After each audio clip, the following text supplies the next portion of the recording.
Greetings, A-level chemists.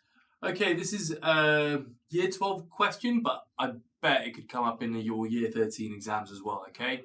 So it's really important to know your definitions. So question number A, give the meaning of the term relative atomic mass for 2 marks. This is the mean average mass of atoms of an element compared to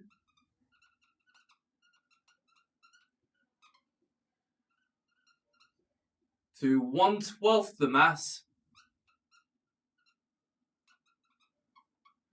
of a carbon-12 isotope. Done. So you've got to get that last bit in, and you've got to say the mean average mass of the atoms of an element as well, okay? Right, question B. This is a question where people could go wrong, okay? So let's actually have a look at how to approach this. So you've got a sample of Cr contains isotopes of chromium-50, chromium-52, and chromium-53, has a relative atomic mass of 52.1. So the sample contains 86.1% of the chromium-52 isotope.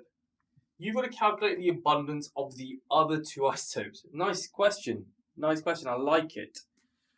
Right, where do we start?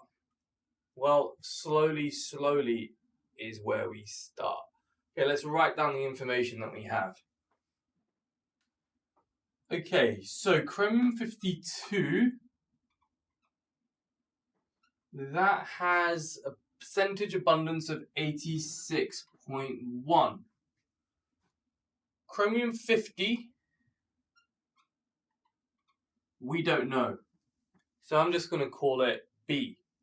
Call it X. I don't know why I've gone with B. I've just chosen B because X is getting typecast. So let's have a look at chromium-53 then. What's the percentage of that going to be? Well, it's a percentage, so it's out of 100, right? So what we need to do is add these 2 up. So if we add these 2 up, we're going to get 86.1 plus B. And then to work out what the remainder is for chromium-53, we're going to do 100 take away 86.1 plus B. So this is going to give us 100 minus 86.1 minus B. So is that 13.9 minus B. Okay, so that's the abundance for chromium-53. Okay, now let's go through the whole process of working out the abundances from the relative atomic mass. Okay, so I'm just going to write that out. It's 4 marks as well. Whopper. Right. So we know that chromium-52 has an abundance of 86.1. Chromium-50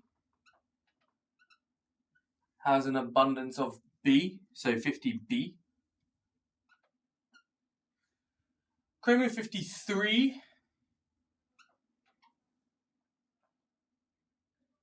has an abundance of 13.9 minus B. I'm just going to get rid of the brackets there. I don't know why I put them in the first place. But there you go. Right, let's neaten this up a little bit. So, and that's all over 100, by the way, but I'm not going to do that bit just yet, okay? But it is out of 100. So, and it's an equation, so it's equal to something.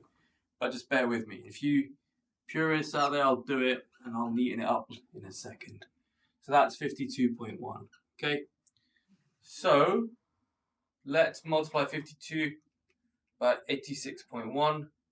So that gives you 4477.2 plus 50B. And then we're going to multiply everything inside the brackets by 53.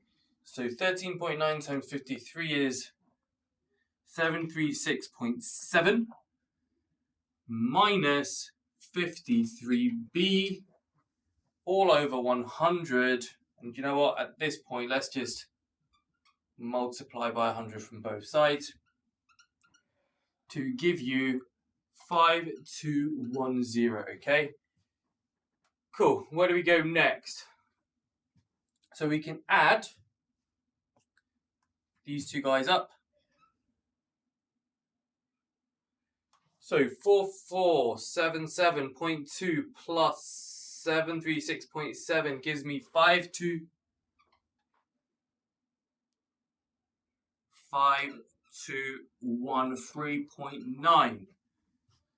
Okay, 50b minus 53b is going to be minus 3b, which equals 5210. Okay, so if we add 3b on both sides, okay, and take 5210 away from both sides, we're going to end up with 5213.9, take 5210 away from it, is equal to 3b.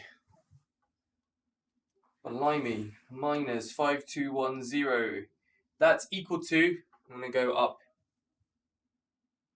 here now. So 3.9 is equal to 3b. So if you divide by 3 on both sides, we can say that b is equal to 3.9 over 3, which is 1.3. Righty-ho. So, as you haven't answered the question yet, okay? So let's go back to our starting point. We go back to the beginning, where we were prepping this question. So chromium 50 we set as B, so that has an abundance of 1.3. So 86.1 plus 1.3 is 87.4.